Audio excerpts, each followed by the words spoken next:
Selamat malam para netizen dimanapun kita berada, salam inspirasi bagi kita semua. Hari ini cukup menarik dengan analisa dari Refli Harun. Dan bahkan ini cukup sangat luar biasa. Kalau hanya presiden ditentukan oleh istana, maka wallahualam Anies tidak bisa menjadi calon presiden. Tetapi perlu diingat ini, kita bacakan terlebih dahulu ya, dan analisanya seperti ini. Pilpres 2024 disebut hanya akan diikuti oleh dua paslon dari KIB dan KIR. Refli Harun menarik jadi bahan uji kesetiaan. Ini menjadi spekulasi dan bahkan hal inilah yang kemudian diinginkan oleh istana begitu. Dan kabarnya yang menjadi spekulasi adalah Partai Demokrat akan ditarik menjadi wakil yaitu kepada KIB, yakni AHY begitu, analisanya seperti itu. Tapi apakah godaan-godaan seperti ini akan terus digoda AHY untuk menjadi wakilnya Pak Airlangga? Mari kita saksikan bersama. Terlebih dahulu mari kita bacakan seperti ini komentar-komentar netizen. Ini komentar-komentar netizen. PDIP mau Pilpres 2024 hanya diikuti dua paslon, cukup satu putaran. Mari kita bacakan dulu ini. PDIP calonin Ganjar Puan aja, Ganjar Puan Risma Gibran. Karena PDIP nggak punya jago, ngaku paling demokratis tapi kelakuan kayak gini. Ini kalau apa yang saya bacakan pro dan kontra begitu kan. Siap-siap isu polarisasi lagi kalau cuma dua. PDIP akan hancur jika paslon capres kan lebih dari dua, mungkin itu maksudnya. Dan demokrasi negeri ini akan berjalan dengan baik jika paslon capres itu lebih dari dua paslon. Semoga batas ambang 20% bisa segera dihapuskan biar paslon capres di 2024 bisa lebih dari dua paslon. Negara ini bukan cuma milik PDIP. Ya please deh nyadar, kader situ aja paling banyak jumlah koruptornya ini. Kok lu yang ngatur? Ini lah tergantung satu paslon aja, terus periodenya seumur hidup biar hemat banget biaya pemilu dan gak perlu lagi ada kardus digembok. Minta tolong sampaikan ke Mbak Benteng ama partainya soal diblokir ama partai anti kritik itu. Negeri ini bukan pemilik nenek moyang mereka. Negara ini milik rakyat Indonesia, bukan milik partai atau satu golongan. Jadi jangan sok ngatur. Nafsu berkuasa lagi dan lagi. Banyak sekali yang men-tweet mereka begitu kan. Kayak egois ya, kayak lupa pengalaman pemilu dua paslon. Bangsa terbelah sampai menjelang pemilu berikutnya. Harusnya satu putaran berapapun paslonnya. Jos. Emang negara punya nenek kau? Ini banyak sekali yang men-tweet mereka begitu kan. Tetapi perlu diingat, inilah demokrasi kita begitu kan. Apa yang disampaikan oleh netizen, baik yang pro dan kontra di Twitter, ini bagian dari aspirasi mereka begitu. Harus didengarkan juga begitu kan. Walaupun tidak sampai tidak secara langsung memberikan statement, tetapi di media itu bagian dari aspirasi masyarakat begitu. Tentunya di channel Khodari Podcast Rakyat ini sering melakukan komentar-komentar seperti ini agar aspirasi itu didengarkan oleh para mereka begitu kan. Kalau Pak Anies ya memang cukup satu putaran ini. Rakyat Indonesia justru ingin pasangan capres-jawapres lebih dari 4 karena semakin banyak pilihan semakin baik untuk rakyat.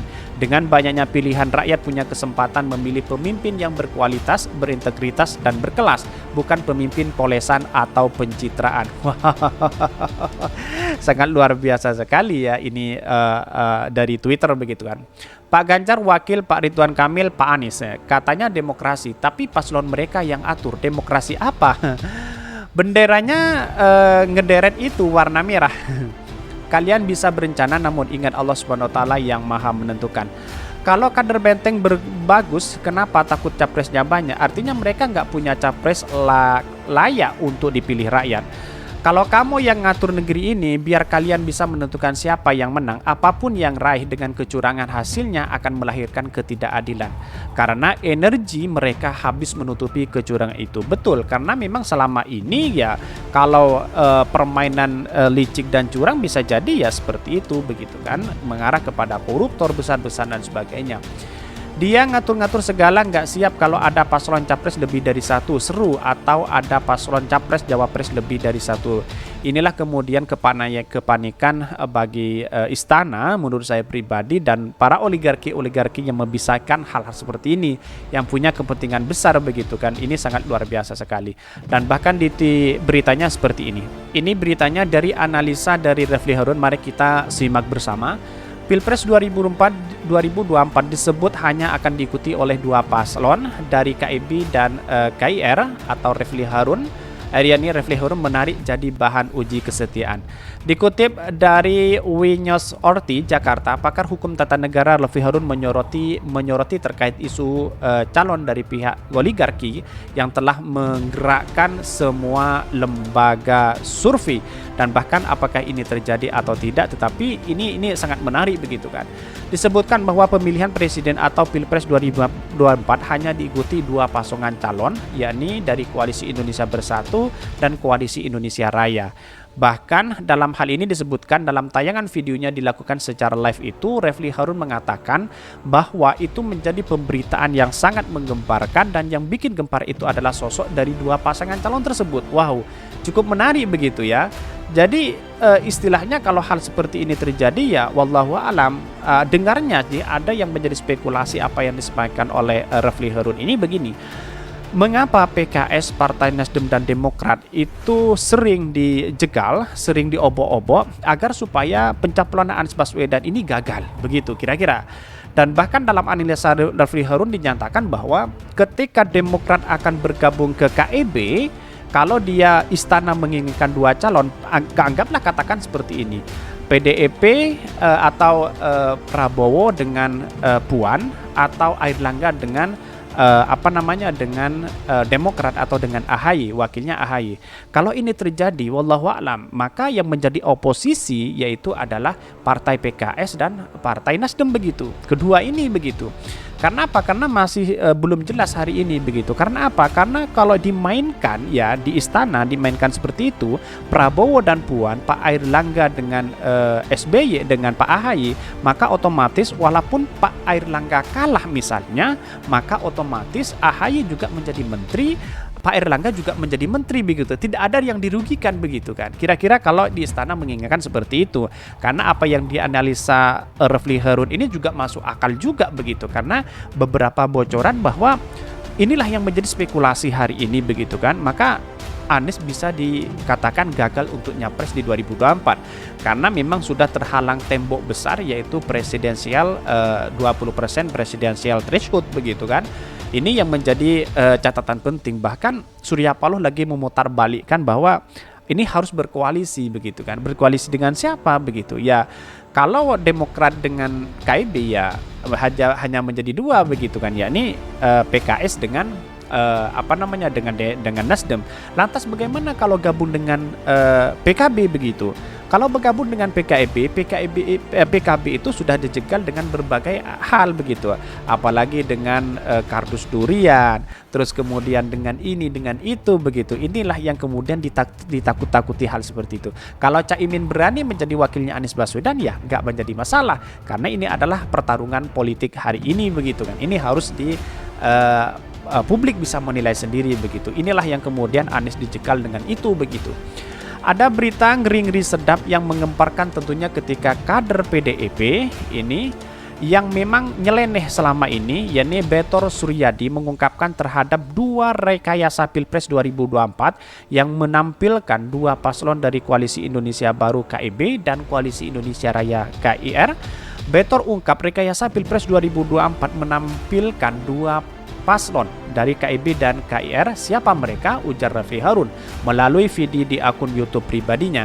Terkait hal tersebut, Refli Harun mengungkapkan bahwa hal itu membuat adanya skenario lain dalam Pilpres 2024. Maka kemudian Anies kan dicegal kemana-mana begitu kan, ketemu dengan Gibran, ketemu dengan ini dan berbagai hal begitu kan. Ini kemudian satu catatan penting kepada mereka begitu. Ini menarik ya, karena ini another skenario of the president election. Jadi kalau skenario ya lain yang barangkali perlu kita pahami sedang dikerjakan oleh tangan-tangan yang berkuasa, terutama para oligarkinya, dan dalam skenario itu tidak masuk baik Anies maupun Ganjar Pranowo, ucap Refli Harun. Refli Harun menegaskan bahwa hal itu justru akan membuat pendukung Jokowi kembali berpikir soal Jokowi yang dikabarkan akan terus menjagokan Ganjar Pranowo untuk Pilpres 2024. Wow, sangat menarik sekali begitu kan. Jadi kalau ini ditentukan Pak Ganjar Pak Prabowo main dua kaki misalnya, ke Prabowo ke Ganjar, ini wallahu alam ini masih luar biasa begitu kan. Ini apalagi ada pemodal oligarki. Katanya dari analisa ini, maka pemodal oligarki yang banyak uangnya akan mendukung Ganjar, kira-kira seperti itu. Karena pada hakikatnya itu bagaimana caranya Pak Jokowi itu tetap eksis di pemerintah nanti setelah lengser dari jabatan presiden begitu. Kira-kira seperti itu. Inilah yang kemudian menjadi tantangan besar dan analisa besar kepada Partai Nasdem, justru kepada Anies sendiri begitu kan.